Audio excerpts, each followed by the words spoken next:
सभी साथियों को जय मूल निवासी, जय भीम। अभी आज के दिन जो हम इकट्ठे हुए हैं, वो किए हुए हैं, उसको जानने की जरूरत है।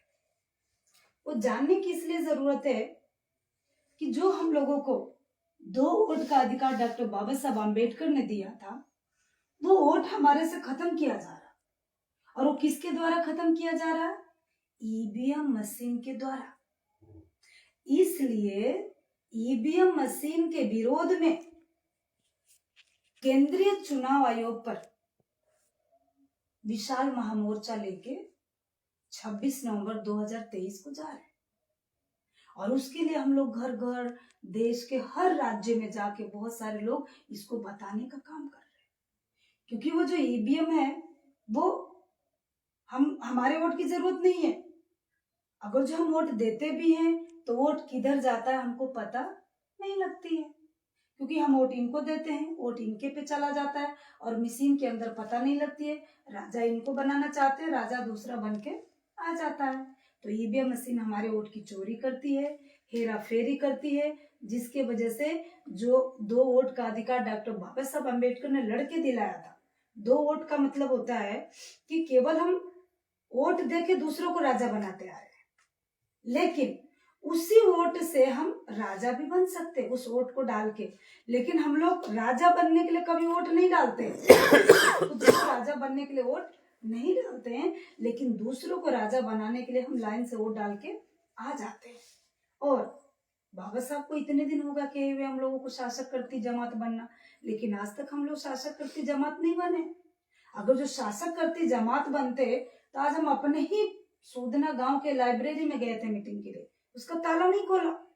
हम 1 घंटा वहां खड़ा होके कभी उधर फोन करना, कभी उधर फोन करना, और बाद में ये पता चला कि प्राइवेट मीटिंग नहीं हो सकती। आप सोचो कि मनुवाद कितना डरता हम लोगों से। हम 5-10 लोग हैं, 20 लोग हैं, 25 लोग हैं, 100 लोग हैं ज्यादा से ज्यादा।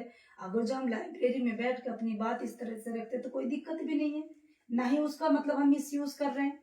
तो आप सोचो कि हमारे इतने चीज से मनुवाद इतना डर रहा, हम जब बड़ा काम करेंगे तो क्या होगा। इसलिए 26 नवंबर को सभी लोगों को जाना है। इसलिए हम घूम घूम के अपील कर रहे हैं सभी लोगों से। अभी मैं 1 तारीख को मेरठ में थी। मेरठ जिले के एक गांव है साधारणपुर।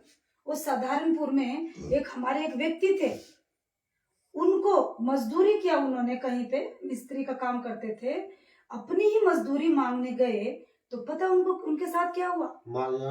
उनके शरीर में कीलों से छेद दिया गया और उनके पैरों में गोली मारी गई।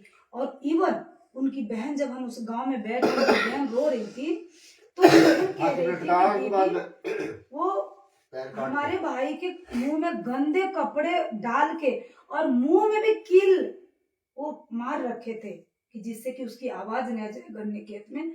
मतलब इतनी दुर्दशा तो जानवरों के साथ भी नहीं होती है, मैंने नहीं सुना आज तक, जो इंसान के साथ हो रही है। तो ये मनुस्मृति की नाजायज सरकार है, जो हम अपनी मजदूरी करके और जब मजदूरी मांगने जाते हैं तो बदले में हमारे शरीरों को कीलों से छेदा जाता है, गोलियों से भून दिया जाता है और हमें फांसी पे लटका के छोड़ दिया जाता है। तो उस ईवीएम मशीन को खत्म करने के लिए 26 नवंबर 2023 को हम सभी लोगों को दिल्ली जाना पड़ेगा। और बहुत ज्यादा से ज्यादा संख्या में आप लोग जाएंगे।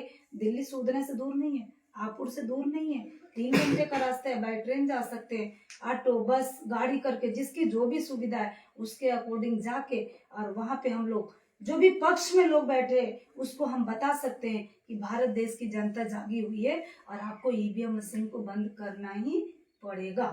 अगर जो नहीं बंद करते हैं तो आने वाले 2024 में हम जैसी बहुत सारी महिलाएं तैयार होंगी और कम से कम 24 से 25 लाख बूथों पर ईवीएम मशीन को तोड़ने का काम भी करेंगे। तो मैं एक बार और इस बात को कहूंगी कि आप लोग 26 नवंबर को 2023 में भारी से भारी संख्या में जाके उधर दिल्ली का घेराव करें और अपने आने वाली नस्ल, फसल, जनरेशन और अपने जो भी अधिकार खत्म किए जा रहे हैं उसको बचाने का काम करेंगे। आप लोगों ने मेरी बात ध्यानपूर्वक सुनी, इसके लिए धन्यवाद, आभार। जय भीम, जय हिंद।